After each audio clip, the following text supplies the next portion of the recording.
സ്നേഹമുള്ളവരെ, ഇന്ന് വലിയന്തോമ്പിലെ 18-ാം ദിനമാണ്. 16-ാം ദിനത്തിൽ നാം ചിന്തിച്ചതിൻ്റെ തുടർച്ചയാണ് ഇന്ന് 18-ാം ദിനത്തിൽ ചിന്തിക്കുക. 17-ാം ദിനം ഇന്നലെ വിശുദ്ധ യൗസേപ്പ് പിതാവിൻ്റെ തിരുനാൾ ആഘോഷത്തിനെക്കുറിച്ചുള്ള ചിന്തകളായിരുന്നല്ലോ. ഇന്ന് 18-ാം ദിനം. 16-ാം ദിനത്തിൽ നാം ചിന്തിച്ചത് കർത്താവ് സ്നേഹത്തിൻ്റെ കൽപ്പന നൽകുന്നതാണ്. എന്താണ് സ്നേഹമെന്ന് പഠിപ്പിക്കുന്നതാണ്.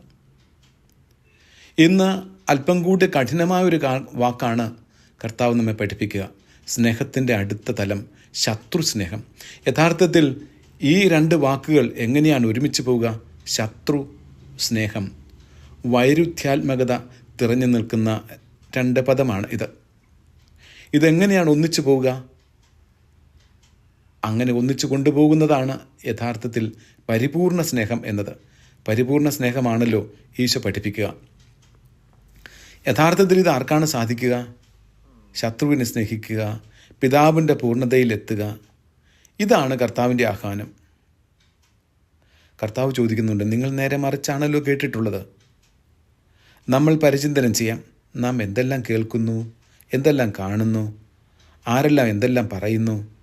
ഈശോ ഇങ്ങനെയാണ് പറയുക, നിങ്ങൾ കേട്ടിട്ടുണ്ടല്ലോ, നിങ്ങൾ വായിച്ചിട്ടുണ്ടല്ലോ, എന്തെഴുതിയിരിക്കുന്നു. എന്നാൽ ഞാൻ നിങ്ങളോട് പറയുന്നു, മറ്റുള്ളവരെ പോലെയല്ല. ആധികാരികതയെ ആയിട്ട് അധികാരത്തോടെ ഈശോ പറയുന്നു, ശത്രുവിനെ സ്നേഹിക്കുക, പിതാവിൻ്റെ പൂർണ്ണതയിലെത്തുക.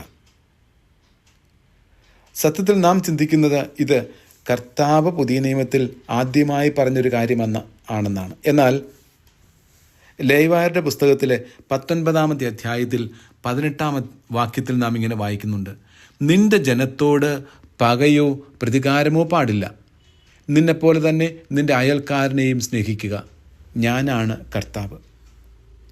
എന്നാൽ അന്നത്തെ നിയമജ്ഞന്മാർ അത് മറ്റൊരു രീതിയിൽ വ്യാഖ്യാനിച്ച് പഠിപ്പിച്ചു എന്നതാണ് ഇതിൻ്റെ കാരണം. ശത്രുവിനെ പോലെ കണ്ട് ദ്വേഷിക്കണമെന്നോ വെറുക്കണമെന്നോ ഈ വാക്യത്തിൽ പറഞ്ഞിട്ടില്ല. സഹോദരനെ ഹൃദയം കൊണ്ട് വെറുക്കരുത്, അയൽക്കാരനെ ശാസിക്കണം, അല്ലെങ്കിൽ അവൻ മൂലം നീ തെറ്റുകാരനാകും എന്നാണ് പറഞ്ഞിരിക്കുക. കർത്താവ് പറയുന്നു, നിങ്ങൾ പിതാവിൻ്റെ മഹത്വത്തിലേക്ക് വിളിക്കപ്പെട്ടിരിക്കുന്നവരാണ്. അവിടെ എത്താനായിട്ടുള്ള അവൻ്റെ മഹത്വത്തിൽ പങ്കുകാരനാകുവാനുള്ള ഏക മാർഗം എന്നെ കാണുക, എന്നെ കേൾക്കുക, എന്നോടൊപ്പം നടക്കുക. എൻ്റെ പാത ഇതാണ്. തനിക്കെതിരായി എന്ത് ചെയ്തവർക്കും വേണ്ടി അവർ പ്രാർത്ഥിച്ചു. കാൽവരി മലയിലെ കുരിശിൽ വച്ച് പോലും, മരണത്തിൻ്റെ നിമിഷത്തിൽ പോലും അവിടുന്ന് പ്രാർത്ഥിച്ചു, ഇവർ ചെയ്യുന്നത് എന്താണെന്ന് ഇവർക്കറിഞ്ഞുകൂടാ, ഇവരോട് ക്ഷമിക്കുക എന്ന്. കാരണം ദൈവമായ അവിടുന്ന് സ്നേഹം മാത്രമാണ്. ശത്രുതയുടെയും വെറുപ്പിൻ്റെയും മറുവശമാണല്ലോ സ്നേഹം. യോഹന്നാൻ ശ്ലീഹാ തൻ്റെ ലേഖനത്തിൽ പഠിപ്പിക്കുന്നത്. വചനം പറയുന്നത് ദൈവം സ്നേഹമാണെന്നാണ്. അതുകൊണ്ട് കർത്താവ് തന്നിൽ പൂർത്തിയാക്കിയത് നമ്മിലൂടെ തുടരാൻ അവിടുന്ന് പഠിപ്പിക്കുന്നു. സ്നേഹിക്കുക, ആരെയും വെറുക്കാതിരിക്കുക, നമ്മിൽ വെറുപ്പിൻ്റെ വിത്ത് വിതച്ച് ശത്രുതയുടെ വൃക്ഷം വളർത്താതിരിക്കുക. അങ്ങനെ വളർത്തിയാൽ ആ വൃക്ഷത്തിൽ പല വിധത്തിലുള്ള ദുഷ്ഫലങ്ങൾ ഉണ്ടാകാം. നമ്മൾ വായിക്കുന്നുണ്ടല്ലോ, നിങ്ങൾ കോപിക്കരുത്. അതുകൊണ്ട് നിർത്തരുത് വായന, ബാക്കിയും വായിക്കണം. കോപം സന്ധ്യ വരെ ആകരുത്, അതുകൊണ്ടും നിർത്തരുത്. അതിനൊരു 3-ാം ഭാഗമുണ്ട്. അങ്ങനെയായാൽ പിശാച് നിങ്ങളോടൊപ്പം വസിക്കും. നിങ്ങൾ കിടക്കാനായി വിരിക്കുന്ന കിടക്ക പിശാചിന് വിരിച്ചു കൊടുക്കുന്ന ശയ്യായി തീരും. അതുകൊണ്ട് പൗലോസ് ശ്ലീഹാ നമ്മെ ഓർമ്മിപ്പിക്കുന്നു, കോപിക്കരുത്, കോപം സന്ധ്യ വരെ നീണ്ടു നിൽക്കരുത്. എഫേസ്യൻസ് 4:26. അങ്ങനെയായാൽ പിശാചിന് നിങ്ങൾ നിഷ്കാസനം ചെയ്യുക. ശത്രുസ്നേഹം എങ്ങനെയാണ് പാലിക്കാൻ സാധിക്കുക? വിശുദ്ധ ഗ്രന്ഥത്തിൽ തന്നെ അതിന് 6 കാര്യങ്ങൾ നമ്മെ പറഞ്ഞ് പഠിപ്പിക്കുന്നുണ്ട്. ഈശോ തന്നെ നേരിട്ട് പഠിപ്പിക്കുന്നു. 1, നമ്മെ ദ്വേഷിക്കുന്നവർക്ക് നാം നന്മ ചെയ്തു കൊടുക്കണം. 2, ശപിക്കുന്നവരെ ശപിക്കരുത്, അനുഗ്രഹിക്കണം. 3, പീഡിപ്പിക്കുന്നവർക്ക് വേണ്ടി പ്രാർത്ഥിക്കണം. 4, മറ്റുള്ളവർ നമ്മോട് എങ്ങനെ പെരുമാറണമെന്ന് നാം ആഗ്രഹിക്കുന്നുവോ അതുപോലെ നാം അവരോടും പെരുമാറണം. 5.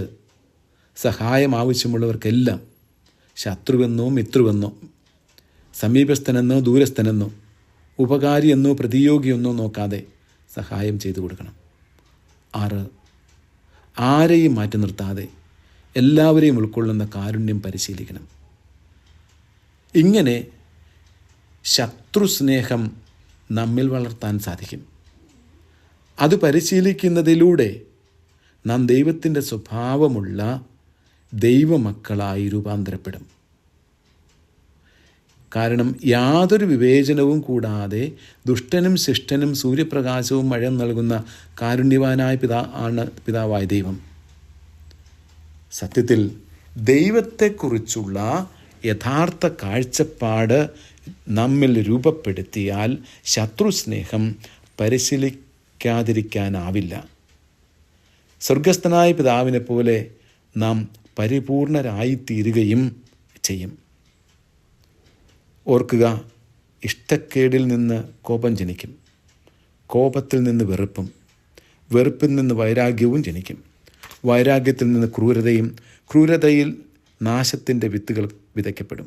അതുകൊണ്ട് കർത്താവ് പഠിപ്പിക്കുന്നു, ഇഷ്ടക്കേടേ ഉണ്ടാകരുത്. റോമാലേഖനം 12:20. ശത്രുവിന് ഭക്ഷണം കൊടുക്കുക, അവന് വസ്ത്രം കൊടുക്കുക, അതിലൂടെ അവൻ്റെ തലയിൽ തീ ഇടുകയായിരിക്കുന്നു ചെയ്യുക എന്ന് പറഞ്ഞാൽ അവൻ ഒരിക്കലും മറക്കാത്ത, എടുത്തു കളയാത്ത വിധത്തിൽ അവന് സ്നേഹം കത്തിജ്വലിക്കുന്ന ഒരവസ്ഥ നീ ഉണ്ടാക്കുകയായിരിക്കും ചെയ്യുക എന്ന് മനസ്സിലാക്കണം. അതായത് സ്നേഹത്തിൻ്റെ തീ കൊണ്ട് നിറയ്ക്കുക. ചുരുക്കത്തിൽ ആരെയും അകറ്റി നിർത്താതിരിക്കുക. എന്നെപ്പോലെ തന്നെ കഴിവുകളും കഴിവുകേടുമുള്ളവനാണ് എൻ്റെ അടുത്ത് നിൽക്കുന്നവൻ. എന്തു തന്നെ അവനോട് ചെയ്താലും എല്ലാം നമ്മളെല്ലാവരും ഒരു പിതാവിൻ്റെ മക്കളല്ലേ. പിതാവിൻ്റെ മക്കളുടെ പദവിയിലേക്ക് മാമോദീസായിലൂടെ ഉയർത്തപ്പെട്ടവരല്ലേ നമ്മൾ. ഒരേ അപ്പത്തിൽ നിന്നും ഭക്ഷിക്കുന്നവരല്ലേ നമ്മൾ. ഒരേ കാസായിൽ നിന്ന് പാനം ചെയ്യുന്നവരുമല്ലേ നമ്മൾ. വെറുപ്പും ഇഷ്ടക്കേടും പോലും മാറ്റി നിർത്താം. ഒരുമിച്ച് ഈശോയോടൊപ്പം നടക്കാം. അവനോടൊപ്പം കാൽവരിയിൽ ബലിയാകാം. അതുവഴി മഹത്വത്തിൽ നമുക്ക് പങ്കുകാരായി തീരാം.